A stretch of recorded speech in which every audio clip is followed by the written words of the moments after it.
Hey there guys, alright, today we are back with some more of the Great War. This time pride comes before the fall. British trouble in Mesopotamia. Great War Week 70. Before we dive in, make sure you go and check out the links in the description box below. I would love it if you joined the Discord and followed me over at Twitch. Nothing really else to add here at the beginning. I don't really know much about Mesopotamia, the battles in Mesopotamia, really up until Lawrence of Arabia gets involved. Obviously, everyone knows that shit. So, kind of where we'll learn every week. We're learning. Well, let's go ahead and dive right in. Britain had an empire that spanned the globe, and even though the British Army was being stretched to its limit against the Germans, the British leadership and British people still knew that their army was certainly far better than any force from the less civilized parts of the world, and could easily handle enemy forces. Well, pride comes before a fall, and this week, far from Britain, a British army He said the title of the episode gets into big trouble. Also, I have a headache today, so this video and the next few videos, next 3 videos, I should say, see how they go. I don't know what to tell you to expect. Haven't had a headache while recording in a while, so here goes nothing. I'm Indy Nidell. Welcome to the Great War. I feel Last welcome. week, the French had routed the Bulgarians at Mount Archangel, but were unable to pursue them. This meant they were also unable to reach their Serbian allies at the Babuna Pass, who were forced to withdraw and now had basically nowhere to go but the Albanian mountains. At Gallipoli, the decision was made to finally evacuate the disheartened and exhausted troops there. A new war zone had opened up in Libya, and the Italians were unable to push back the Austro-Hungarian forces. That battle was called the Fourth Battle of the Isonzo River, and Italian General Luigi Capello was taking the direct route to Gorizia, and yet Mount Sabatino was proving as hard to take as it had in the first 3 battles of the Isonzo River. But remember, keep doing the same thing and maybe the outcome will be different. Number 1 key to military strategy. The Italians, as always, began with massive artillery bombardment. See? Keep doing the same thing that you did the first 3 times. You'll succeed. And then sent waves of infantry up the mountain to be mown down by Austrian machine guns. However, at Oslavia and Podgora, the Italians did have some success, but it came at a terrible cost in lives. So, by this time, the front line was a little closer to Podgora, and the Italians had captured the ruins of Little Oslavia. Now, General Capello was an interesting character. He a big man. He allowed journalists to come to the front, which just about nobody anywhere did at this point.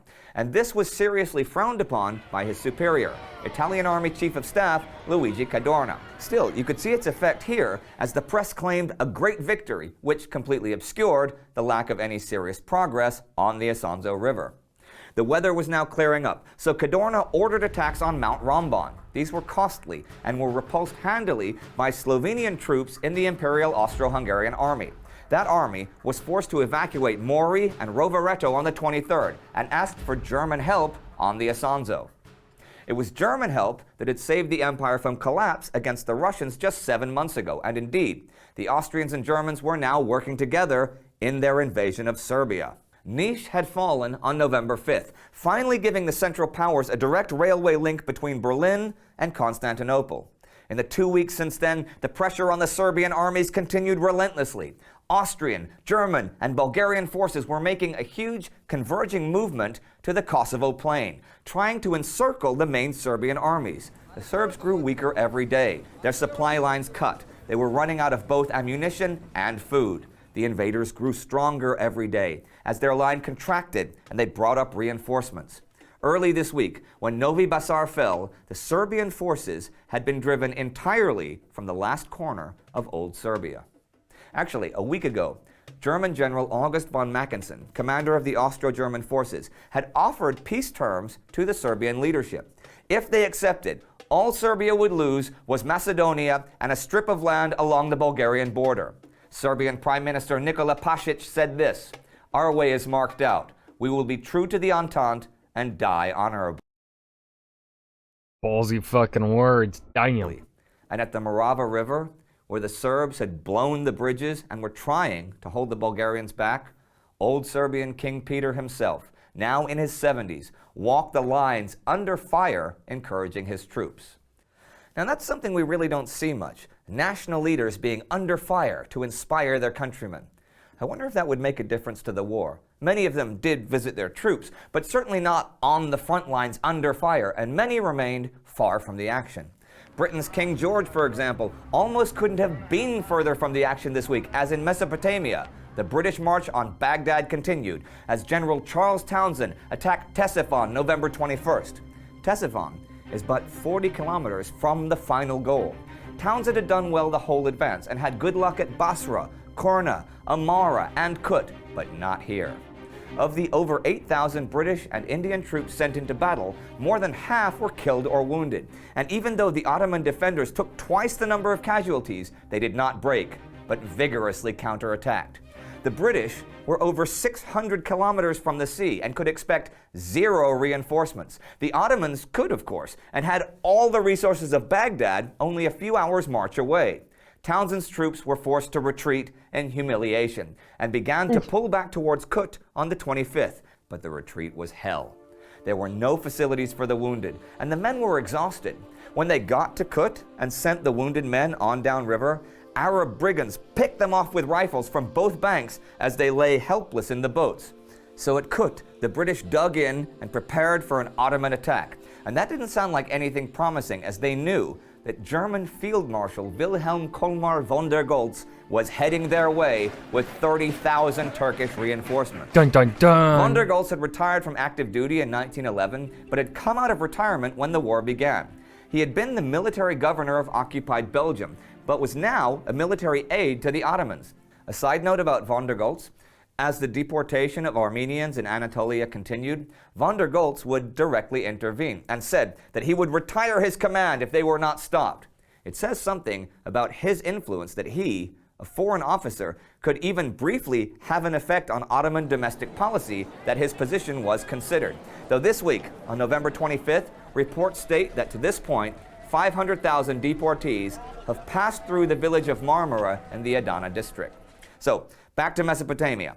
The British public had felt that the capture of mighty Baghdad was only a matter of time, and instead, they see that one of their armies might be cut off and trapped. The British War Council advised Townshend to leave Kut and head downriver. He replied that he was already under siege. Dun, dun, Also in the Middle East this week, the Russians defeated the Turks and Kurds and occupied Karaj and Yengi Iman, 60 kilometers from Tehran. Keep And forgetting that Persia's in the war. I just keep forgetting here are about it. some notes to round out the week. A dry frost and clear skies at the end of November gave perfect flying weather on the Western Front, and what might be described as an epidemic of aerial activity resulted. British, German, French, and Belgian planes were everywhere, with up to 15 dogfights in a single day. The French introduced a bill calling up 400,000 young men who would ordinarily not be called for another year or two. And by the end of November, on the Eastern Okay, so boys that are like 15, 16 years old. Front, especially in the northern part, winter had set in and operations came to almost a complete halt. The ground had frozen to a depth of over a meter in many places, and digging trenches quickly was no longer possible, which meant making an advance and then digging in to hold that ground was no longer possible. And one more bizarre note. On the 26th, the Tsar woke up with a bad cold and wrote to the Tsarina that he was considering spraying his nose with cocaine. And that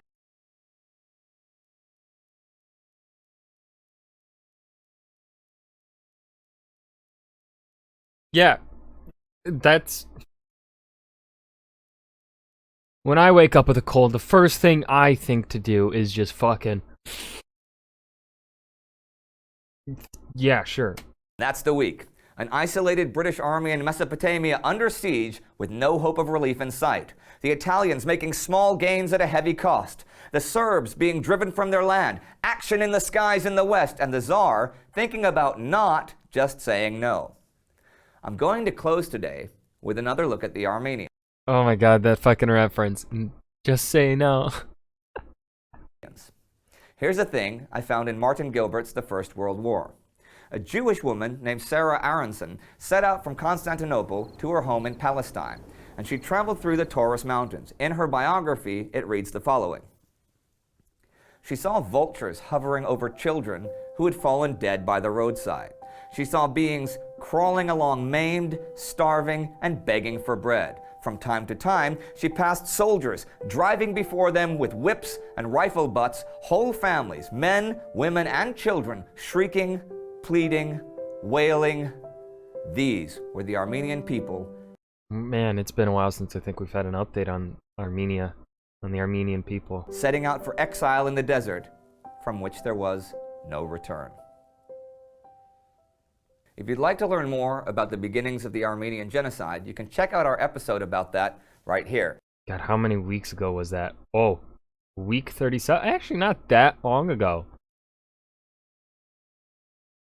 No, it had to have been started sooner. That must have been, that was when it like officially began. But the movements towards starting it, I think, happened many weeks before. Like, I thought we've been talking about it since like week 16 or something. I can't, they're all blur together. Huh. But that was the Great War, week 70. Pride comes before the fall. British trouble in Mesopotamia. I hope you guys enjoyed. Remember to hit that like button and subscribe for more. And I will see you guys in the next video. Peace.